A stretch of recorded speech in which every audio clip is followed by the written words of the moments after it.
ታቀርባለህና አሁንም እያነሳውልህ ያለሁት ከዚህ ጋር በተገናኘ በርካታ ነገሮችን እንድንወያይ ፈልጌ ነው። ጠንከር ያሉ ጥያቄዎችንም ደጋግሜ ማነሳለህና ይሄ ጥያቄ የተነሳው በተለይ የጤና ባለሙያዎች የተነሱት ጠቅላይ ሚኒስትሩ ፊት ቆሞ ነው። የዛሬ 6 ዓመት አካባቢ ወደ 7 ዓመት ሊጠጋ ነው ይሄድ ያለው። እነዚህ ሰዎች ለ6 ዓመት የጠበቁትን ጥያቄ ዛሬ በዚህ ደረጃ እስኪደርስ መንግስት ዝም ማለቱን ምንድነው ያንተ እይታ የሚሰጥህ መልስ ምንድነው? ላይክ ኢኮኖሚ ምናልባት ዘንድሮ በተያዘ በጀት በሀገሪቱ ጂዲፒ ላይ ተመስርቶ ሊያልፍ ይችል ይሆናል። ላለፈው 6 ዓመታት ግን መንግስት ዝምታን ነው የመረጠው በዚህ ጉዳይ ላይ። ያንተ ምልከታ ምንድነው እዚህ ላይ? እኔ እንግዲህ ምክንያታቸውን እነሱ ናቸው የሚያውቁት። በነገራችን ላይ የብልጽግና ፓርቲ ደጋፊም አባልም አይደለሁም ማለት ኢትዮጵያ ውስጥ ያለ መንግስት ደግሞ እንደ መንግስት ኦፕሬት እንዲያደርግና ህዝቡ የተረጋጋ መንግስት እንዳይኖረው እንፈልጋለሁ ማለት አይደለም። የተረጋጋ መንግስት ብዙ ጊዜ እኛ ሀገር ማንለየው ፖለቲከኛ፣ ፓርቲ፣ መንግስት፣ ሀገር በዚህ ኦርደር ነው። ፖለቲከኛ የራሱ ጉዳይ ነው ማለት እኔም ያው እንደ ፖለቲከኛነት የራሱ ጉዳይ ነው ማለት ፖለቲከኛ ብዙም አልጨነቅለትም። አሚን እንደ ሰው አከብራ ፓርቲ ብዛም ነው መንግስት ላይ ትንሽ ኮስተር ይላል። because የመንግስት የሌለው ሀገር ምን እንደሚሆን እነ ኬንያን ባልካናይዝድ የሆኑ ሀገሮችን ስላየን መንግስት ማለት ምን ማለት እንደሆነ አውቃለሁ። መንግስት ደግሞ የአንድ ፓርቲ ገጽታና አንድ ፓርቲ ብቻ ኮንትሮል መደረጉንም አላምንበትም፣ ትክክልም አይደለም። ሀገር ላይ ሲመጣ ደግሞ ከናካቴው ኮስተር ነው ብሎ ማለት ነው ሐሞቴ ይቆመጣል ያለ so በዚህ ደረጃ በዚህ ቅደም ተከተል ነው የምናያቸው። ከፓርቲው ጋር ግንኙነት የለኝም ሰዎች አውቃለሁ። ፖለቲከኞች ጋር ብዙ ማውቃቸው ፖለቲከኞች አሉ in and out of that so መንግስት እንደ መንግስት ኦፕሬት እንዲያደርግ የተሻለ መንግስት እንዲሆን ነፃና ዲሞክራሲያዊ የሆነ ምርጫ የሚያካሄድ ጤነኛ መንግስት እንዲሆን እፈልጋለሁኝ። so ለዛ ነው የምናገራቸው ነገሮች አንዳንዴ መንግስትን የጸና መንግስት እንዲኖረን የተስተካከለ የመንግስት ስትራክቸር እንዲኖረን ካለኝ ፍላጎት አንፃር የፓርቲ ደጋፊ ሲያስመስለኝ ብዙ አይገርመኝም። እውነታው ግን ይሄን አራቱን የፖለቲካ ተዋረድ ሃይራርኪ ካለማወቅም ብዙ ጊዜ ሰዎች ይሳሳታሉ። እስካሁን ለምን አቆየ? እኔ እስከምረዳው ድረስ ለምን ፕራዮሪታይዝ ማድረግ ይሄን አልተቻለም ነው። ኢኮኖሚ ስትሬን እንዳለ በጀት ላይ ፕራዮሪታይዜሽን ላይ ችግሮች ሊኖሩ ይችላሉ። ይሄ እነሱ ሊጠይቁ የሚገባው እኔም የምጠይቀው ነገር ነው። ምንድን ነበር ባለፉት አመታት ውስጥ እንግዲህ አንድ ጦርነት አድርገናል ብያለሁ ቅድም። በቢሊዮን የሚቆጠር ዶላር ወደ 28 ቢሊዮን ዶላር የወጣበት ብዙ የደቀቅንበት ነገር ነው። ሶ ያ ፕራዮሪታይዝ ተደርጎ አንገብጋቢ ያው እሳትን እየነደደ እንደመሆኑ መጠን አንገብጋቢ ሆኖ የመንግስትን አቴንሽን ወደዛ የወሰደበት ከዛ ደግሞ ሰብሲኩዌንትሊ የተወለዱ ከዛም በፊት የመጡ አንዳንድ የጸጥታ ጉዳዮች የመንግስትን አቴንሽን የሚስቡበት በቂ ድጋፍም የሌለው የተጠናከረ ጥቃት ከተለያየ አቅጣጫ የሚከፈትበት በተለይ ውጪ ከምንኖር ሰዎች ብዙ ነገር እንዳለበት አውቃለሁ። ስንፍናዎችም እንዳሉ አውቃለሁ። ሰነፎችም አሉ በመንግስት ውስጥ ሌባም አለ፣ ከበቂ በላይ ሌባ አለ፣ ሙሰኛም አለ። ሶ የራሱ ችግር እንዳለበት እንደ አንድ የመንግስት ስትራክቸር እንደ አንድ ፓርቲ ይሄን ፕራዮሪታይዝ ማድረግ ለምን አልቻለም? ይሄን መፍታት ነበረበት። ጥሩ ጥያቄ ነው፣ ግን better late than never ነው ማለት ነው። ያለፈው እንዳለፈ ሆኖ አሁንም ለመፍታት this is the best time። አሁንም ቁጭ ብለው ተነጋግረው ወደ መፍትሄ ራሽ ያደርጉ ወደ መፍትሄ የሚያስኬድ መንገድ ይኖራል ብዬ ተስፋ አደርጋለሁ። አቴንሽናቸውን አግኝተዋል። አትሊስት አሁን ባለው እንትን የተወሰነ አቴንሽናቸውን አግኝተዋል፣ ግን ሪዋርድ አይደረግም። በተለይ አንዳንድ ኤስኬሌሽኖቹ ፖለቲከኛው ምንድን ያስገባበት ሲሄድ ሞር ኔጌቲቭ ሪፐርከሽን እንዳይኖረው እንዳልኩ ስቴክሆልደሮች በጉዳዩ ሊጎዱም ሊጠቀሙም የሚችሉ ትክክለኛዎቹ ኢንቮልቭመንት ያላቸው መንግስት፣ የህዝብ ተወካዮች፣ የመንግስት ተወካዮችና የሲቪል ሰርቫንቶቹ ሐኪሞቹን ጨምሮ ተወካዮች ይነጋገሩበት። እነሱ ቢያደርጉት ይመረጣል። because እኔ I don't have any skin ልጠቀምባቸው እችላለሁ፣ በፈለኩ ሰዓት ተጠቀምባቸዋለሁ እንጂ እነሱ የሚጠቀሙብኝ እድሉ በጣም ጠባብ ነው። ስለዚህ ራሳቸው ስቴክሆልደር እዛው ዋጋውን ሊከፍሉ የሚችሉ ቢለማም ቢከፋም እነሱ ባለቤት የሆኑበት ባለድርሻ የሆኑት ከኢትዮጵያ እስካሁን ባይቆይ ጥሩ ነበረ። እስካሁን የቆየበትን ምክንያት በግልጽ አውጥቼ እዚህ ጋር በትኜ ብነግርህ ደስ ይለኛል። መንግስት ተወካዮችን አናግሬ ምናልባት ወይም አንተ አናግረህ ልናገኘው እንችላለን ምን እንደሆነ ኤክስኪውዛቸው ኦር ሪዝናቸው ማለት ነው። but at least እንደምናውቀው የኢኮኖሚ ስትሬን እንደሚኖር ታውቃለህ። 28 ቢሊዮን ዶላር ያህል የሚገመት ገንዘብ በጦርነት ላይ አንድ ጦርነት ላይ ብቻ ካወጣ ስትሬኑ እንደሚኖር ክሊርሊ ይታወቃል። ጥሩ አሁን እዚሁ ጋር ባነሳህልኝ ጉዳዮች ላይ ለቦን እንነሳና እንግዲህ ወደ መንግስት ኤክስፔንሶች እንላለን። የመንግስት ወጪዎችንና መንግስት በሚያወጣቸው ጉዳዮች ላይ ፖለቲከኛ እጁን አስገባበት የሚለው ጉዳይ ላይ እንመጣበታለን። በደንብ የምንወያይበት ርዕስ ነው የሚሆነው እሱ። ለሚጠፋው ነፍስ ማን ነው ተጠያቂ ዛሬ? 6 ዓመት ጠይቆ አንድ ዶክተር ዛሬ በቃ እየራበኝ ቆሜ መስራት አልችልም፣ ልጆቼ ከቤት ቁርስ እየጠየቁኝ ሳላበላ መጥቼ ማከም አልችልም ለምትል ነርስ እና ስራዋን አቁማ የእነሱን እርዳታ ደግሞ ፈልጎ ሆስፒታል ውስጥ ለሚሞት ሰው ተጠያቂው ማን ነው? እንዴት ነው ይሄን የምትረዳው? ትሪኪ ነው። አሁን ለመብላት ሌላ ቦታ ሄደው ቢሆን የበለጠ አስቸጋሪ ያደርገዋል። ማለት እዚህኛው ቦታ ያለው ይሄ ለመብላት ለኔ ፍላጎቶች ለቤተሰቤ ፕሮቫይድ ለማድረግ በቂ ስላልሆነ በቂ ነገር ወስደው ከሆነ ወደዛ ሄደው በቂ ነገር ለቤተሰባቸው እየፈለጉ ከሆነ ኦፍ ኮርስ ልትረዳ ትችላለህ። ግን ካሉበት ቦታ ላይ ለቀው ከመስራትና ምንም አለመስራት እንደ አድማ እንደ ፐብሊክ ዲሞንስትሬሽን ነገር እስኪስተካከል ድረስ አልሰራም ፕሬሸር አደርጋለሁ ተብሎ የሚደረገው በሌሎች ሙያዎች የራሱ ሪፐርካሽን አለው። በነገራችን ላይ ይሄ ሲቪል ዲስኦቢዲየንስ የሚባለው የትግል መንገድ ነው። ሲቪል ዲስኦቢዲየንስን ስትሄድበት ህግ ለሲቪል ዲስኦቢዲየንስ ሩም የለው ምምልህ አይ ይሄ ሲቪል ዲስኦቢዲየንስ ስለሆነ በዚህ ፕሮሰስ ውስጥ የሚጣስ የህግ መስመር ኢትስ ኦኬ ብሎ የሚያስተባብልበት ምንም መንገድ የለውም ማለት ነው። ምናልባት ኋላ ላይ በፍርድ ሂደት ውስጥ ዳኞች ህግ ተርጓሚው ሊያስፈጽመው ይችል ይሆናል እንጂ ህጉን በሲቪል ዲስኦቢዲየንስ ውስጥ ስታጠፋ ወይም ካለፍክ ወይ ከተላለፍክ ኃላፊነቱን ትወስዳለህ ዳይሬክትሊ ማለት ነው። ለዛም ነው አንዳንድ ይረሳሉ ከሚባለው ሲቪል ዲስኦቢዲየንስ ሲደረግ ብዙ ጊዜ ከሚረሱ ነገሮች መካከል በቂ ጠበቆችንና የህግ ምክርን ማግኘት አለበት ሲቪል ዲስኦቢዲየንስ። ቢኮዝ ሰዎች መታሰራቸው አይቀርም፣ መያዛቸው አይቀርም ህጉን ከጣሱ ማለት ነው። as part of civil disobedience ህጉን ላለመጣስ ምን ማድረግ አለባቸው? ከጣሱና ከታሰሩ ከተያዙ እሱን ፕሮሰስ ደግሞ ተከትሎ እንዴት የማስፈታት የመወከል ቦንድ የማድረግ ዋስ የማድረግ ምናምን ነገር እንዴት ይደረጋል የሚለው is part of civil disobedience plan ስታደርግ የምታደርገው ነገር ነው። እኛ አሁን በሪሞት ኮንትሮል ስለሆነ civil disobedience የምናስደርገው ጠበቃ ምንም አንልም፣ ብዙ አንጨነቅም። ባለቤቱ ራሱ ቢሉን ፒክ ያደርገዋል። አሁን በደንብ እያልኩ ያለሁት ለምንድን ነው እነዚህ ነገሮችን ማነሳለ? በርካታ የጤና ባለሙያዎች እየታሰሩ ነው የሚገኙት በመንግስት።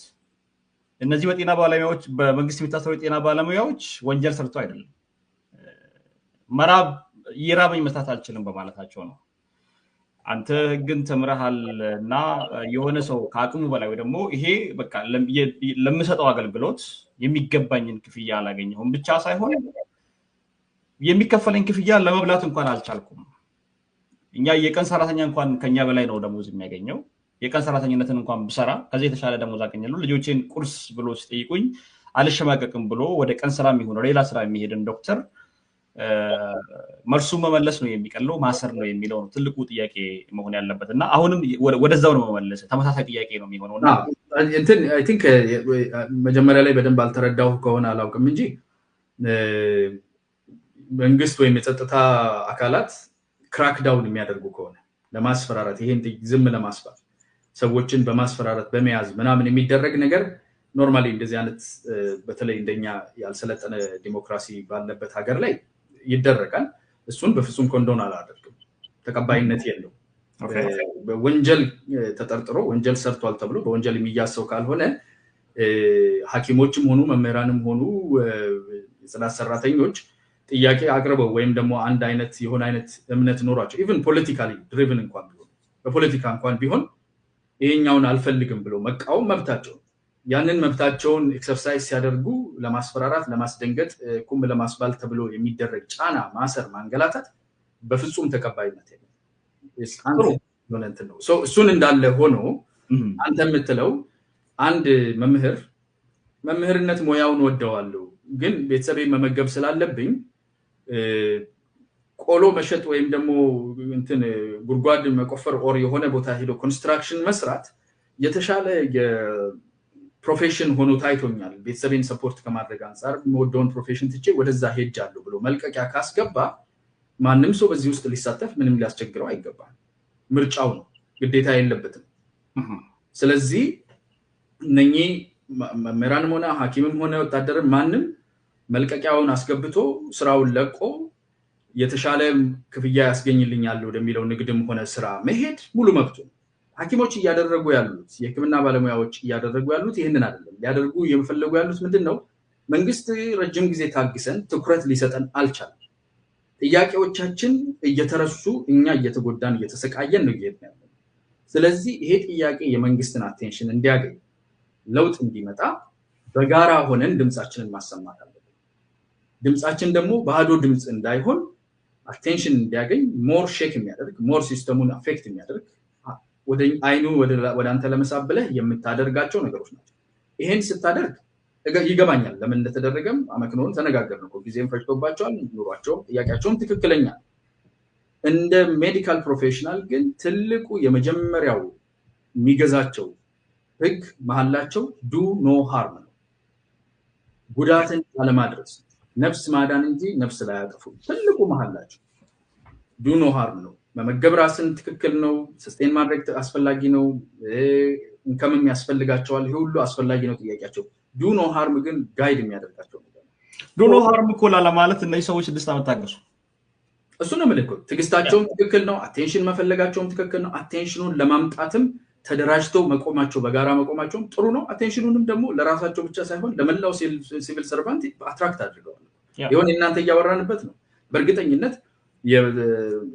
የመንግስት ሚኒስቴሮች እየተነጋገሩበት ካቢኔዎች እንደሚነጋገሩበት ምንም ጥያቄ የለኝም። ከነሱ ተወካዮች ከነሱ ውስጥ ያሉ ሰዎችን ስበው አናግረው ይሄን ነገር እንዴት ነው እንደዚህ የምናደርገው ፖለቲካል ሴንቲመንት እንዳይኖሩ ሰው እንዳይጎዳ ጥያቄውን ለመመለስ ምን እናዘጋጅ የሚለው ኮንቨርሴሽን እንዳለ ምንም ጥያቄ የለኝም። ይሄ የመጣው ከምንድን ነው? መንቀሳቀሳቸው ነው አይደል? ተደራጅተው ቆመው በቃ ከዚህ በላይ አንታገስ፣ ጉዳታችን በዛ፣ ምንም መልስ እያገኘን አይደለም፣ ዝም ባልን ቁጥር እየተረሳ ነው፣ ባክበርነር ላይ እየተጣልን ያለ ነው። የኛ ጉዳት የልጆቻችን ጉዳት እንዲሰማችሁ ቆም ብላችሁ እንድታስቡ የሚያስገድድ ነገር ማድረግ አለብን። ትክክል፣ እስማማበታለሁ። ጥያቄያቸው ትክክል ነው። እርምጃቸውም ደግሞ ስናት ዝም ብለው ድንገት ተነስቶ የመጣ አይደለም። አንዳንድ ፖለቲካሊ ድሪቭን የሆኑ ምናምን ሂር እንደ ታገኛለህ። ቤተ እምነት ውስጥ መድረክ ላይም ቆሞ የሚቀድሰው ፖለቲካ ያልገባበት የለም፣ የማይገባበት የለም። ችግሩ እነሱ ደግሞ አዝ ፕሮፌሽናል በተቻላቸው መጠን they have to balance I think የጎንደር ሆስፒታል መሰለኝ የወጣ የሆነ እንትን አይቼ ነበርና ኢመርጀንሲ ለሆኑና የሰው ህይወት ላይ እንትን ላላቸው ሰርቪሶች ስቲል እንሰጣለን ብለው በሌላው በኩል ግን they are making a stand። ያ ሁሉም ቦታ ነው ይሄን ነገር እያደረጉ ያሉት። አብዛኞቹን ኢመርጀንሲ ሩሞች የተወሰኑ ሰዎችን ራሳቸው የሰው ህይወት ሃርም ይደረጋል ብለው የሚያስቡበት ቦታ ላይ ባላንስ እያደረጉ በሌላው ቦታ ላይ ደግሞ ስታንዳቸውን እያሳወቁ ነው። ኦልቲሜተም ውስጥ መግባቱ ለነሱ አሁን ምንድነው እኔ የምለው በመንግስት በኩል ፈጣን የሆነ ምላሽ ይሄ ቢሮክራሲው ምናምን አለ አይደል የሚጓተተው እሱን የዘለለ ፈጣን የሆነ ምላሽ ለአንድ ሴክተር ሳይሆን ለመላው ለሲቪክ ሴክተሩ ለሚከፈለው ኢንፍሌሽንን ያማከለ ቅድም እንዳልኩ ሌሎች ነገሮችን ያማከለ ውይይት መደረግ አለበት። ወደ ስራ የሚመለሱበት ኑ እንነጋገር ብለው በስፋት ይነጋገራሉ ብዬ ተስፋ አድርጋለሁ። ጥያቄያቸው ትክክል አይደለም፣ በቂት ጊዜ አልታገሱ የሚል ነገር ግን ማንሳት አልችልም በፍጹም። ረጅም ጊዜ ጥሩ እንደዚህ ከሆነ ወደ ቀጣይ ጥያቄዎቻችን ለመሄድ አስቻይ ሁኔታዎችን እናገኛለን። ጥያቄያቸው ትክክል አይደለም ካል ላለፉት 6 ዓመታት ሀገሪቱ የነበረችበትን ሁኔታ እናስታውሳለን። ጦርነቶችን ታሳልፋለች። ጦርነቱ ራሱ ፍትሃዊ ነው ወይንስ በስልጣን ለማስጠበቅ የመጣ ጦርነት ነው የሚለውን ሌላ የጦርነት ታሪኩን ዘርዝረን መወያየት ያስፈልጋል። ምናልባት ግን በጦርነቱ የወጣውን ወጪ እናስብና እሱን ደግሞ እናስቀምጥ ከተባለ ከጦርነቱ ባሻገር ያሉ በቅንጦት ደረጃ የተሰሩ በሀገሪቱ ውስጥ በቅንጦት ደረጃ የተሰሩ ሀብቶችን ስትመለከት ይሄ መንግስት የራስን ገጽታ ግንባታ ከመስራት ባሻገር የሀገሪቱን ህዝብ ችግርና ሰቆቃ አልተረዳም የሚሉ ሰዎች አሉ። ያንተ መልከታ ምንድነው እዚህ ላይ? ምናልባትም ከዚህ ጋር ያይዘን የምናነሳቸው ነገሮች አንድ ኮሜንት ስታደርግበት ያየውን ነገር ኮንነህ ማለቴ ነው። የቅንጦት የተገነቡ ቤተመንግስቶችም ሆኑ ሪዞርቶች ለግል ይተላለፉና ብሩ እንደዚህ ለመንግስት ሰራተኞችም ሆነ ዶክተሮቹ ወጪ ወይ ደግሞ ደሞዝ ይሸፍንላቸዋልና እንደዛ ይደረግ የሚለውን ነገር ስትኮነን የሰማሁትና እንዴት ነው ይሄን ነገር የተረዳኸው? ያለ አግባብ የወጡ ምናልባት ዛሬ ዳቦ ለሚናፍቀው ሰው ቤተመንግስት ገነባው ለሚል መሪ የሀገር መሪ ያንተ መልስ ምንድነው? ያው ጥሩ ጥያቄ ነው from a layman point of view just እንደዚህ ስታየው ብሩ ሁሉ ከአንድ በኩል የሚወጣ ከአንድ ገንዳ የሚቀዳ ሊመስለው ይችላል አንዳንድ ነገሮች ለሁሉ ነገር available አይደለም እኔ አሁን አንተ እንደ አንድ አረብ ሼክ ወይም ደግሞ አንድ የውጪ ባለሀብት መተህ እዚህ ጥሩ ቦታ ላይ ኪ የሆነ ቦታ ላይ በነገራችን ላይ ቤተመንግስት አይደለም ሳተላይት ሲቲ ነው የሚባለው ሰፊ ከተማ ስለሆነ ሳተላይት ሲቲ ይገንባ እዚህ ሳተላይት ሲቲ ውስጥ አንተ ኮንስትራክት በማድረጉ ላይ $1 ቢሊዮን ያህል እንደዚህ አይነት ቦታ ላይ ኪ ቦታ አለ ይሄን ብትሰራ ቤኔፊት እናደርጋለን አብረን ኢንቨስት አድርግ ብለህ ስትጋብዘው ባለ ቅርበትም ሆነ በእንትን ናና አድርግ ስትለው እና $1 ቢሊዮን ስጠኝና ለሰራተኛ ደሞዝ ልክፈል ብትለው ያው ይገባል ለሰራተኛ ደሞዝ ክፈል ብሎ $1 ቢሊዮን የሚሰጥህ ማንንም አጋጎት ልጅ የለም ለራሱ ኢንትረስት አብሮ ለማደግ አብሮ ለመስራት ሶሊሲት ልታደርግ የምትችላቸው ሪሶርሶች አሉ እነኚህ ሶሊሲት የሚደረጉ ሪሶርሶች ያመጡትን ሀብት ለምን ለደሞዝ አልዋለም ማለት አንችልም ለደሞዝ ሊውል የሚችል አልነበረም ለደሞዝ የሚውልበት እድልም አልነበረም እያልከኝ ያለው የመንግስት ወጪና ከመንግስት በጀት አይደለም ሌላ አካል ነው ወይ ደግሞ ሌላ ሰው ነው ኢንቨስት ያደረገ ያለው ነው አይ እንሽጣው ስትሉት የነበረውን ፕሮፐርቲ ነው ማለት ሁሉ አንተም እያወራ ያለውና ማን ነው ኢንቨስት ያደረገው አንተ አሁን መረጃ ያለህ ነው ይመስለኝና ስትናገር የሆነ ሰው ደሞዝ ክፈል ከምለው ኢንቨስት አድርግ ብለው ነው የሚቀለኝ ወይ ደግሞ የሚቀለው የሚል ነገር ነው ያነሳልኝና ኢንቨስት ያደረገ ያለው በኢትዮጵያ መንግስትና በኢትዮጵያ ህዝቦች ሀብት አይደለም እና የሆነ ሰው ነው መጥቶ ኢንቨስት ያደረገ ያለው ነው ምትልኝ አዎ ባይ ዘ ወይ የሚቀለው ሳይሆን አይቻልም ነው የሚቀል ሳይሆን እሺ አይልህም እንጂ እሺ አይልህም ኦፍ ኮርስ የኢትዮጵያም ቢሆን ማለት ነው እንደው እንደምሳሌ አንድ አረቡን አመጣውልህ እንጂ ስዊዲሽም ሆነ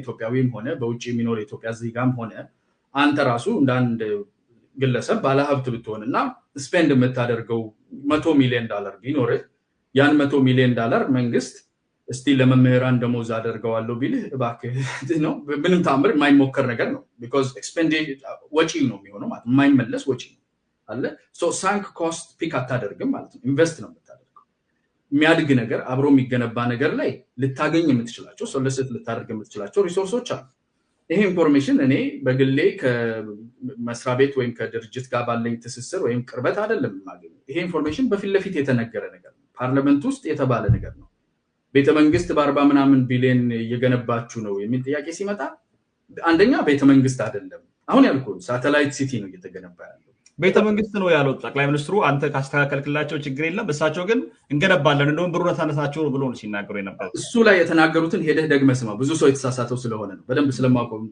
ነው እኔ ሚሞሪም አይነት ትንሽ ኤስዲው ትንሽ ተከታተላይቶ ከሆነ እስቲ ሄደን ማየት እንችላለን በግልጽ የተናገሩት አንደኛ ቤተመንግስት አይደለም ሳተላይት ሲቲ ነው የምንገነባው ሁለተኛ 49 ቢሊዮን አይደለም የጫካ ፕሮጀክት ብሎ ቤተመንግስት ብሎ ነው የሚገነቡት እነሱ እኮ ስም ሰጥተውት የጫካ ፕሮጀክት ብለውት ቤተመንግስት ብለው የጫካ ፕሮጀክት ነው በርካታ ነገሮች ውስጡ ያ ነገራችን ላይ ቤተመንግስት አለው ምናምን ብዙ ነገር አለው ነው ሲቲ ነው ሳተላይት ሲቲ ሄጄ ለመጎብኘት እድሉን አላገኘውም ፈጣሪ ብለው ተመልሼ ሲሄድ እጎበኛለሁ ብዬ ተስፋ አደርጋለሁ የሚሰሙ ከሆነም ያመቻቹልኛል እግዚአብሔር ይርዳኝና አላየሁትም ግን ከማውቀው ነገር ቪዲዮዎች ካየሁት እነሱም ከተናገሩት በአደባባይ የሳተላይት ሲቲ ነው ሳተላይት ሲቲ ውስጥ የተለያዩ ኤስታብሊሽመንቶች የተለያዩ ፕሮፐርቲዎች አሉ ያንን ደግሞ ከህዝብ ከሰበሰብነው በጀት ላይ ወይም ደግሞ ከፓርላመንት በጀት ላይ አይደለም 49 ቢሊዮን ደግሞ አይደለም ከዛ በጣም የሚበዛ ገንዘብ ነው ገንዘቡን ከናንተ አይደለም እየጠየቅን ያለነው ከመንግስት ኮፈን ተሰብስቦ ደሞዝ ሊሆን የሚችል ለመምህራን ለዶክተሮች ሊከፈል የሚችለው በጀት ከዛ ውስጥ አይደለም ይሄ ሶሊሲት የተደረገው ኤክስተርናል ከሆኑ ሪሌሽንሺፖች ከተለያዩ አቅጣጫዎች ሰዎች መተው እንዲሰሩ ከተደረገ ትስስር ከተደረገ ሌላ አሬንጅመንቶችና ሶሊሲቴሽን የተገኘ ነው የሚሉት ሶ ያንን ሶሊሲቴሽን ለምን ደሞዝ አልከፈልከውም ካልክ ሲጀመርም ደሞዝ ሊሆን የማይችል ነው ያገዝ አይ እዚህ ጋር በደንብ መታየት ያለበት ነገር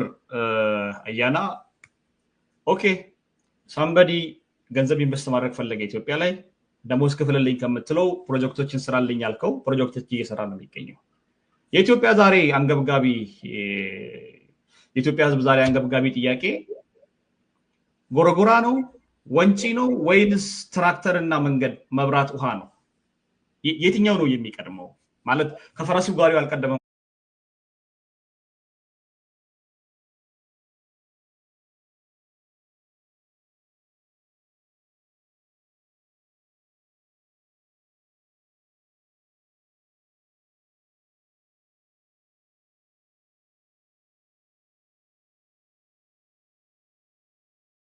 ወይ አሁን ኢንቨስት እንኳን እናደርግ ብትለው የትኛው ነው የሚቀድመው ህዝቡን ተጠቃሚ የሚያደርገው የትኛው ነው የትራፊክ መንገዱን ለማሳለጥ እና መንገድ በየቦታው መገንባት ኤሌክትሪክን በየቦታው ማሰራጨት ትምህርት ቤቶችና ሆስፒታሎችን በተለያዩ ቦታዎች ኢንቨስት አድርጎ በዛ ገንዘብ ማሰራት ነው የሚቀለው ወይንስ መዝናኛ ቦታዎችን መገንባት ነው ዳቦ ለሚያርበት ሰው በአንድ ቀን አዳር የ3 ወርና የ4 ወር ደሞዙን የሚጠይቅን ለአንድ ዶክተር ሆስፒታል መዝናኛ ገነባውን ልብትለው ምንድነው ትርጉሙ ለኢትዮጵያ ህዝብ አሁን አገሪቱ ባለችበት ሁኔታ ትክክለኛ ጥያቄ ነው እኔ እንደ ፖለቲካ ፓርቲ በቀርብ በፕራዮሪታይዜሽን ባይዘው ማንኛውም ፓርቲ ውሸቱን ካልሆነ ወይም ደግሞ አክሳሪ ፖለቲካሊ ሰራ ካልሆነ በስተቀር ካፒታል ኢንቨስትመንቶች የወደፊት ነገ የሚፈጠረውን because ዝንታ ዓለማችንን ዳቦ እየጠየቀን እንዳንኖር ኢኮኖሚክሊ እንድንወጣ የሚረዱን ኢንቨስትመንቶች አሉ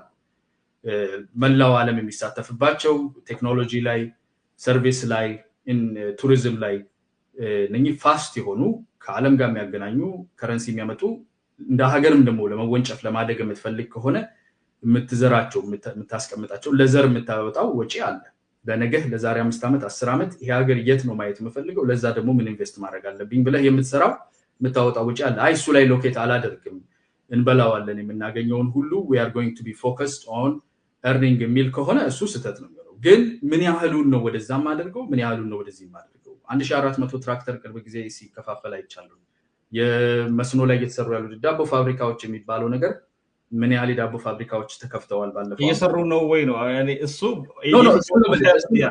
አይ ባላንስ ነው ባላንሲንግ አክት ዳቦ ፋብሪካ የሚባል ነገር ዳቦ በምን ያህል ደረጃ እያመረትን ነው ስንዴ በምን ያህል ደረጃ እያመረትን ነው ምን ያህል ትራክተሮችን ማከፋፈል ይችላል በተለይ ጸጥታ ያለባቸው አካባቢዎች ላይ ምን ያህል እንቅስቃሴዎች ተደርገዋል በቂ ናቸው ወይስ አይደለም የሚለው ራሱን የቻለ ጥያቄ ነው እኔ በቂ ናቸው ብያለሁ በጣም ሰፊ ነገር ተሰርቷል በቂ አይደለም because በጣም ፍላጎታችን የህዝብ ብዛታችን በጣም ይለያያል ስለዚህ በቂ አይደለም ተማሪ መመገብ የሚባል ነገር በጣም ይሄ የተለያዩ ፕሮጀክቶች አሉ ራሳቸው በቢሊየን ዶላርስ የሚያወጡ ማለት ግን ካለን ኒድ አንፃር እነሱ በጣም ሙስሊም ናቸው ግን ሁሉን ነገር እዛ ላይ ብቻ የምናደርግ ከሆነ ደግሞ ዳቦ ስናባረር የምንኖር ሀገር ልንሆን ነው ማለት ነው ከዳቦ ማባረር የሚያወጣና ኮምፒቲቲቭ የሚያደርገን የነገን ማርኬት ነው ነገም የኛም ልጆች ተቀምጠው በዩቲዩብ ላይ ዳቦ ማን አልበላም ወሬ ከምናወራ ሞር ዓለም አቀፍ ተሳትፎ ልናደርግ የምንችልበት ሊያድግ የሚችል ሀገር እንድንሆን የኤዥያ ሀገሮችን ማየት ትችላለ ጥርሳቸውን ነከስ አድርገው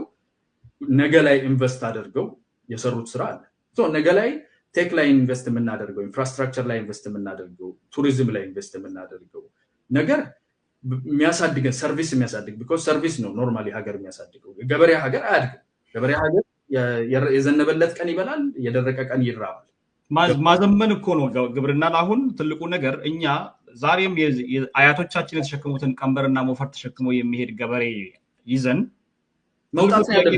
መውጣት ነው ያለብን ከግብርና እሱን ነው እኮ ትልቁ ጥያቄ ማን ነው ያንን ገበሬ ከዛ ሞፈርና ቀንበር ማስለቀቅ ነው የሚቀድመው ወይንስ የቅንጦት ቤተ መንግስቶችንና የቅንጦት ሪዞርቶችን መገንባት ነው የሚቀድመው ትልቁ ጥያቄ ያለ ጥያቄ እንደምንሰው ወዴት ነው የምታወጣው ገበሬውን እኮ አውጥቶ ጥግ ላይ ቆሞ እኮ እንትን አይደለም ዌልፌር አይደለም የሚቀበለው ገበሬው 80% ፖፑሌሽናችን 85% የህዝባችን ወደ 100 ሚሊዮን የሚጠጋ ገበሬ ከምንሆን የገበሬው ቁጥር አነስተኛ ሆኖ በከፍተኛ ሁኔታ ፕሮዲዩስ የሚያደርግ ውስጣዊውን ፍላጎታችንን ሸፍኖ ጥሬቃ ከመላክ እንድንወጣ ሰርቪስ ላይ ቴክኖሎጂ ላይ ቱሪዝም ላይ ፎከስ እንድናደርግ ቱሪዝም ሊጎበኝ የሚችል ሰው ሊያርፍበት የሚችል ቼን ኦፍ ሪዞርትስ ቼን ኦፍ ኢንፍራስትራክቸር ያለው ከተማው ውስጡ ብትሄድ የማያሳፍር ሰው መጥቶ ዲል ስታደርግ የቴክ ዲል ልታረግ ቢመጣ ቴክ ያለበት ሀገር የሚመስል እንጂ ገና በፕሌን ከላይ ወደ ታች ልታርፍ ስትል ሻንቲ የሆነ ዝገት የሆነ ሀገር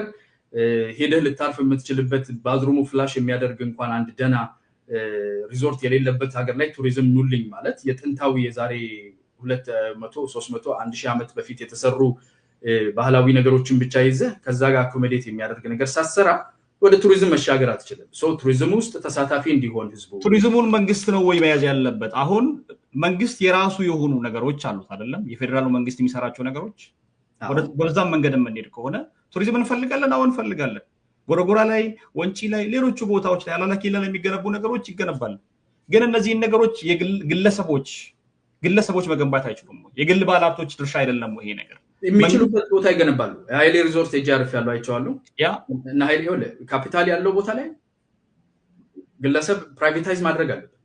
ፕራይቬታይዝ ማድረግ አለብን። ቱሪዝም ብቻ ሳይሆን ቴክ ላይ ፕራይቬታይዝ ማድረግ አለብን። ሰርቪስ ላይ ፕራይቬታይዝ ማድረግ አለብን። ቱሪዝም ላይ ፕራይቬታይዝ ማድረግ አለብን። ሁሉ ነገር ላይ ፕራይቬታይዜሽን አስፈላጊ ነው።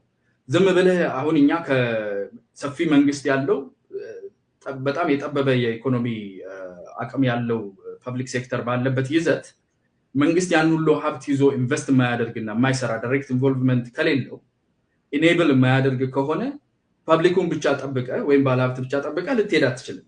መንግስት የመንግስት ድርሻ አንድ በደንብ መረዳት ያለብን አያና የዚህ መንግስት ጥፋቶች ጥፋት ነው ብለን እንድንናገረው ስለፈለኩ ነው። በግልጽ ላይክ መንግስት ኢንቨስት ማድረግ ያለባቸው ቦታዎች ላይ ኢንቨስት ያደርጋል። ለምሳሌ ጎረጎራ ላይ የሆነ ሰው ሄዶ ለማስራት ገበያ ብዙ የለም ብሎ ሊያስብ ይችላል። ይሄን ሁሉ ኢንቨስት ማድረግ አልችልም ካለ የመንግስት ድጎማ ሊደረግለት ይገባል በተለያዩ ጉዳዮች ላይ። አሁን ያለውበት ሀገር ላይ እኔ ኢንቨስት ቢዝነስ የሆነ ነገር ቢዝነስ መጀመር ከፈለኩኝ ላይክ የካናዳን ፖሊሲ ነው የምነግርህ። እኔ ቢዝነስ የሆነ ነገር መጀመር ፈለኩኝ ባለኝ ሀብት ላይ ወይ ደግሞ ባለኝ ገንዘብ ላይ ፕሮፖዛል ለመንግስት አቅርቤ ከመንግስት ገንዘብ ድጋፍ ይሰጠኛል ማለት ነው። ወይ በረጅም ጊዜ የሚከፈል ወይ ጭራሹን የማይከፈል ያ ድርጅት እስካልተዘጋ ድረስ አገልግሎት ላይ እስከዋል ድረስ የአገልግሎቱና የኢንቨስትመንቱ ሁኔታ የሚወስንበት ማለት ነው እንጂ ባለሀብቶችን ለብቻ አስቀምጠ ጎረጎራን እንደዚህ ያደረግኩ እንደዚህ መሰረትን ምናምን ነገር እዛው ደግሞ እዛው ያዛ አካባቢ ጎረጎራ 10 ያለ ወይ ደግሞ ከጎረጎራ 5 እና 6 ኪሎ ሜትር ላይ ያለ ገበሬ በጠኔ እየተሰቃየ ያለበትን ሀገር ይዘህ ለዛ ገበሬ ትራክተር እንደመግዛት መንገድ እንደማውጣት ኤሌክትሪክ እንደማስገባት ያንን ነገር ማድረጉ ምንድነው መንግስትን ኢንቨስት እንዲያደርግና ትልቅ ሀብት አለው ብለን የምናወራበት ጉዳይ ይደልካል። እሱ ነው ብለህ አሁን አንተ እንደ ባለ ሀብት ጎርጎራ ወንጪ ያየሁትን ብናገር ይቀለኛል። ወንጪ ማለት it's out in nowhere in the middle of nowhere በጣም ትልቅ ናቹራል ሪሶርስ አለ። በጣም ቢዩቲፉል ነው። እዛ ጋር ኢንፍራስትራክቸር አንድ እንደ ግለሰብ ሀብታሙ የፈለገውን ገንዘብ ቢኖርክ የምትበደረው ገንዘብ ምንም እርዳታ ቢደረግልህ ካለ ሀብትና አቅም ጋር መሄድ ነው። ፍላጎትህም ገበያ ተኮር ነህ። አንተ ነገ ነው ማትረፍ የምትፈልገው። እኔ ሆቴል ክፈት ብትለኝ ሆቴልህ መቼ ነው ትርፍ እንዲያመጣ የምትፈልገው? when do you want to break even ማለት የምታወጣው ወጪና የምታስገባው ገቢ ተመጣጥኖ break even point when do you want it to start ካልከኝ yesterday ነው ስራ እንደጀመርኩኝ ከብሬክ ኢቭን ማለት because ለትርፍ ነው አመሰራው። so እሱን ሳንክ ኮስት ደግሞ መያዝ የምችልበት ኪሳራን ይዤ ለአመት ለሁለት አመት መንቀሳቀስ የምችልበት የሀብት ግራውንድ የለኝም፣ ኢንትረስቱም አፒታይቱም የለኝም። እንደ ኢንቨስተር ያን ሁሉ ገንዘብ አፍስሼ ወለድም ይያለ መንግስት እርዳታም ወስጄ ምን ብዬ ትርፍ ጋር የማይወስደኝ ከሆነ ምን ጫካ ወንጪ ጋር ወሰደኝ እዛው እንደተለመደው አዲስ አበባ ውስጥ 85ኛ ሆቴል እንደገና ይገነባል ማለት ነው። ለሱ እኮ ነው መንግስት ድጋፍ ማድረግ ያለባቸው ቦታዎች ላይ ድጋፍ ያደርጋል ብዬ የዚህንም ሀገር ምሳሌ ያነሳው። አዎ ቆይ እሱ ይሄ ሀገር ኦሬዲ ተገንብቶ ኢንፍራስትራክቸር እኔ ለወንጪ ኤሌክትሪኩ የገባበትን መንገድ ምኑንም ስላየሁት ማለት ነው። ኢንፍራስትራክቸር ኦሬዲ ያለው የተሰራ ሀገር ላይ ቀላል ነው። እዚህ ጋር ያጋለው ስትል እሱ ፕሮስፔክቱም አለ። አዲስ ቦታ መያዝ ነው የምትፈልገው፣ ተደራሽነት ብዙ ነገር አለ።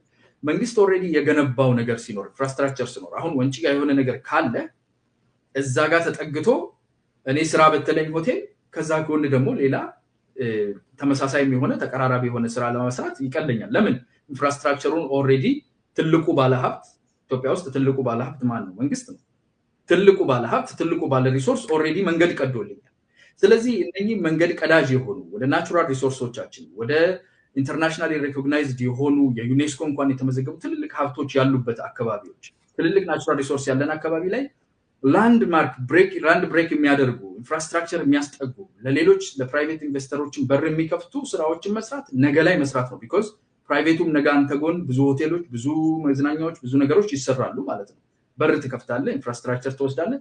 ነገ ደግሞ እነ አላባ ጮርጮራ ምን የሚባሉ ስማቸው ቁጥር በጣም ብዙ ናቸው። አሁን እንግዲህ እነኚህ ሁሉ ፕራይቬታይዝድ መሆን መቻል አለባቸው። ግን ደግሞ እነኚህ ላይ ብቻ አትኩረህ ያለውን አንገብጋቢ ዛሬ ላይ የሚራበውን ሰው እኔ ባይዘው በመንግስት ላይ ከኢኮኖሚው አንፃር ብዙም ነቀፋዎችን አላቀርብም። እውነት ለመነጋገር ትልቁ ነቀፋዎችን ማቀርበው ሴኩሪቲ፣ ፒስ፣ ፖለቲካል